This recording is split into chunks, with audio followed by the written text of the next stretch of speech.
수험생 여러분 안녕하십니까. 에듀마켓에서 건축기사와 건축산업기사를 담당하고 있는 안남식이었습니다. 자, 이번 시간은 2020년 건축기사 필기 중에 제4회 기출문제 풀이 중에 제1과목 건축계획, 제2과목 건축시공 1번부터 40번까지 문제풀이 해보도록 하겠습니다. 자, 1번 문제입니다. 단독주택에서 다음과 같은 실들을 각각 직상층 및 직하층에 배치할 경우 가장 바람직하지 않은 것. 와, 1번부터 그냥 바로 난이도 상을 확 틀리라고 시작하는 거죠. 보통 이렇습니다. 1, 2, 3번 중에 틀리라고 내는 문제가 나와요. 3번에 보시면 상층의 욕실, 하층의 침실. 혹시라도 잘못되면 욕실에서 물이 떨어져 갖고 침실에 뚝뚝 떨어지면 큰일 난다 해서 이거는 절대 배치하지 않습니다. 상층의 욕실, 하층의 침실, 요건 아닌데 난이도 상입니다. 틀리라고 내는 문제고요. 아마 반복해서 출제될 가능성이 굉장히 드뭅니다. 2번 쉬운 거죠. 주택단지 계획에서 평면 분리에 해당하지 않는 것, 입체 분리를 고르라는 거죠. 오버브리지, 언더패스, 페데스트리언 데크, 지하도, 이 네 가지가 입체 분리고요. 쿨데삭, 루프, T자형, 열쇠자형은 거의 안 나오고요. 이렇게 세 개. 그래서 지금 여기 나온 거 이렇게 세 개가 가장 많이 나옵니다. 3번 갑니다.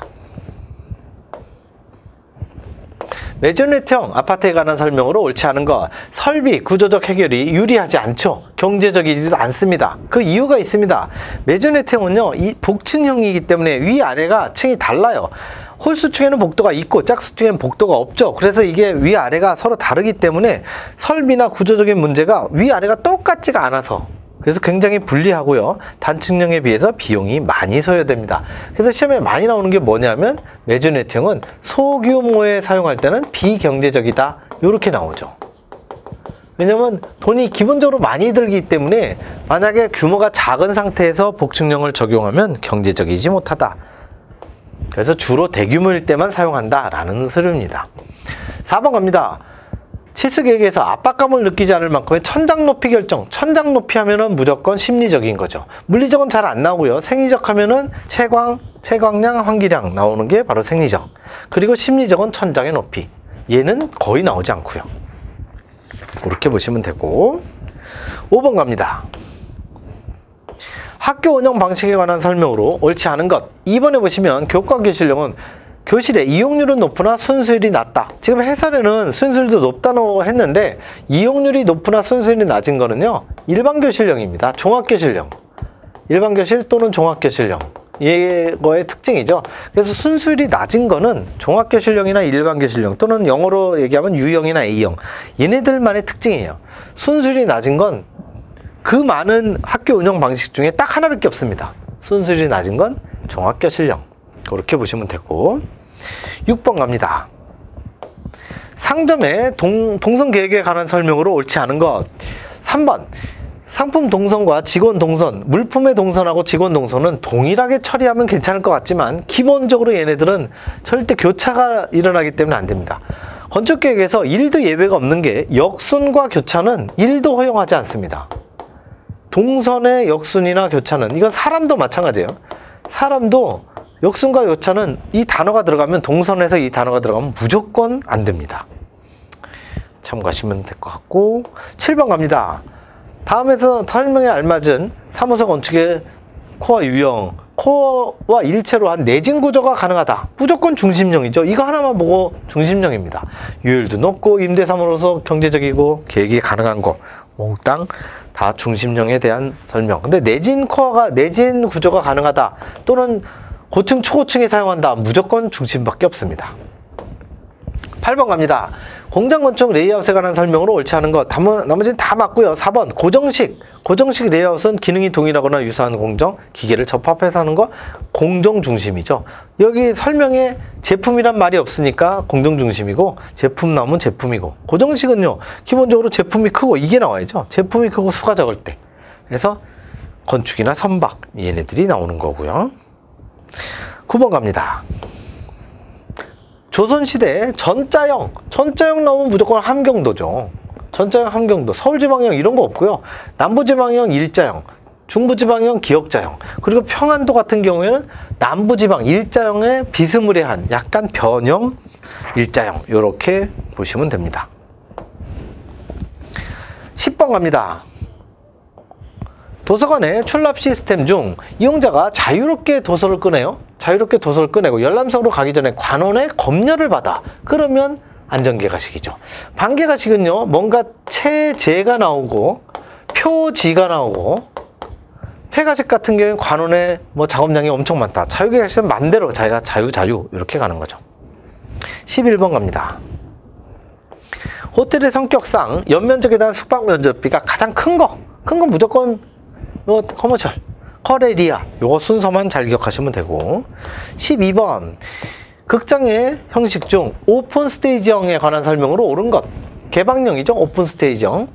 1번 연기자가 남측 방향으로만 관객을 대해야 된다. 한쪽 방향으로만, 요거 플러스 이념에 대한 내용이고요. 모든 방향으로 다 되는 거죠. 강연, 음악회, 독주, 이거 플러스 이념형입니다. 그리고 3번 가장 일반적인 극장 형식으로 어떤 배경에서라도 창출이 가능하다. 어떠한 배경을 만들어 바꿀 수 있다는 거죠. 사이클로라마, 무대 배경용 벽에다가 구름, 산, 무지개, 비 오는 날 얼마든지 할 수 있는 거, 플러스 이념형에 대한 특징. 4번이 맞는 거죠. 무대와 객석이 동일 공간에 있는 거죠. 대부분을 둘러싸고 있다. 그게 바로 개방형. 4번만 정답이 되겠습니다. 13번 갑니다. 고딕 성당에 관한 설명으로 옳지 않은 거. 1번 중앙 집중식 배치. 중앙 집중식은요 여러 개가 나오는데요, 비잔틴도 되고 초기 기독교도 됩니다. 초기 기독교도 뭐 거의 중앙 집중식이에요. 그렇지만 비잔틴 초기 기독교가 다 중앙 집중식이지만 고딕은 전혀 그렇지 않습니다. 이건 다 맞고요. 수직성을 굉장히 강하게 강조했다.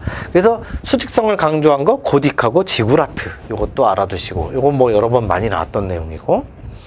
14번 갑니다. 종합병원의 클로즈 시스템의 그 중에 외래진료부에 관한 설명으로 옳지 않은 것. 4번에 보시면 전체 병원에 대한 외래진료부의 면적 비율 40에서 45면 너무 큽니다. 제일 크죠. 병동부도 이 정도 될까 말까인데 외래진료부는 15에서 10에서 20. 자, 10에서 15도 맞는 보기로 나왔고요. 10에서 20도 맞는 보기로 나왔어요. 그러니까 이거 둘 다 같이 알아두시면 됩니다. 이 정도가 외래진료부. 이건 너무 크죠. 아마 병동부가 저 정도가 될 것 같은데 병동부가 제일 크죠. 15번 백화점 매장의 기둥 간격 결정 요소와 거리가 먼 것, 이거를 암기해야 되는 거죠. 지하주차장 주차 방법, 그리고 진열대 치수, 엘리베이터 배치 방법 다 빼고 층별 매장, 이건 무조건 해당 없는 거죠. 해당 없는 것도 근데 틀린 보기도 계속 반복해서 똑같이 나오고 있는 것 같아요. 16번 갑니다. 약간 지엽적인 거지만 이거는 계속 반복해서 나오는 거니까 기업체가 자사 제품의 홍보 및 판매 촉진, 한마디로 광고하는 거죠. 광고하면 쇼룸, 그렇게 기억하시면 됩니다. 그래서 홍보와 판매 촉진 하면은 홍보, 예, 쇼룸이다. 17번 사무소 건축의 실단위 계획 중 개실 시스템에 대한 설명으로 옳지 않은 것. 개실 시스템, 벽을 항상 공사를 하는 거죠. 벽이 있기 때문에 공사비가 저렴할 리가 없습니다. 벽이 있으니까. 예를 들어서 오픈형 개방식 배치나 오피스 랜드스케이핑은 벽이 없으니까 저렴하죠. 그래서 요 1번은 바로 개방식에 대한 특징이죠. 나머지 2, 3, 4는 다 맞습니다. 방 길이에 대해서 동그라미 변화줄 수 있고, 깊이에 대해서는 줄 수 없고, 쾌적감이 높고, 벽이 있으니까. 18번 갑니다. 극장 건축의 제실에 관한 설명으로 옳지 않은 것. 4번에 보시면 의상실 옷 갈아입는 곳이죠. 실의 크기가 1인당 최소 8이면 너무 큽니다. 8은 너무 크고요. 4제곱미터 최소 4제곱미터가 필요하며 그린룸이 있는 경우 무대와 동일한 층에 배치한다. 그린룸이라는 건 이 출연자 대기실 그런 경우고, 의상실은 보통 하여튼 동일한 층에 있는 건 비슷하긴 한데 의상실은 4제곱미터 이상이 틀린 내용. 나머지는 다 맞습니다. 19번 가죠. 단독주택의 평면계획에 관한 설명으로 옳지 않은 것. 3번 보시면 부엌은 주택의 서측이나 동측이 좋다. 서측 반드시 피해야 되는 거죠. 동측이나 남측은 괜찮은데 이 동측이나 남측이 좋긴 하지만 서측은 반드시 피해야 된다. 요게 두 개가 서로 바꿔 놓은 거죠. 바꿔서 틀린 보기가 된 거고요.